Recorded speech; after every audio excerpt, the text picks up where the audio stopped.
ఇంకా పంటల పరిస్థితి ఏంటి? రైతులు ఏ పంట వేసినా కూడా పంట కూడా గిట్టుబాటు ధరగా లేదు. హ్మ్. ఈ ఎక్స్‌పోర్ట్ ఎక్కువగా ఎక్స్‌పోర్ట్ చేయాలి. హ్మ్. కందులు అడిగినా కానీ, ఏ మార్కెట్‌కి పోయినా కానీ మిల్లులు ఎక్కువగా ఉండి వాళ్ళు కొంటలేదు. హ్మ్.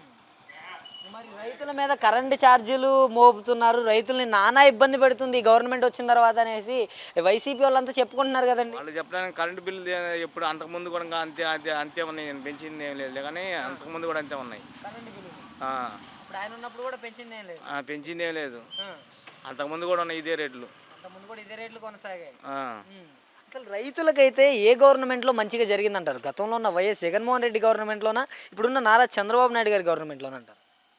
రేట్లు అప్పుడు కూడా ఇంతే. వాళ్ళు ఇట్నే మార్కెట్ పెట్టాలి. ఇప్పుడు మార్కెట్ మాత్రం అర్జెంట్‌గా కొనుగోలు చేయాలి. కొనుగోలు కేంద్రాలు పెట్టి. కొనుగోలు కేంద్రాలు పెట్టాలంటారు. ఆ! రైతులను ఆదుకోవాలా? రైతులను అది. మరి రైతులు అంతా కలిసి 164 సీట్లు చంద్రబాబు నాయుడు గారికి కట్టబెట్టారు గదా! ఈ కట్టబెట్టినందుకు ప్రజలకి న్యాయం చేయగలుగుతారంటారా చంద్రబాబు నాయుడు గారు? ఇప్పటికే 7, 8 నెలలు అవుతుంది గదా!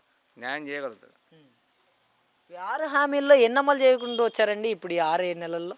గ్యాస్ ఒకటి పడుతూనే ఉన్నాయి అందరికి. గ్యాస్ డబ్బులు పడుతూనే ఉన్నాయి. ఎంత ఆ! పడుతున్నాయండి? ఆ! 840 41 రూపాయి పడుతున్నాయి. 842 రూపాయలు ఏమో పడుతున్నాయి.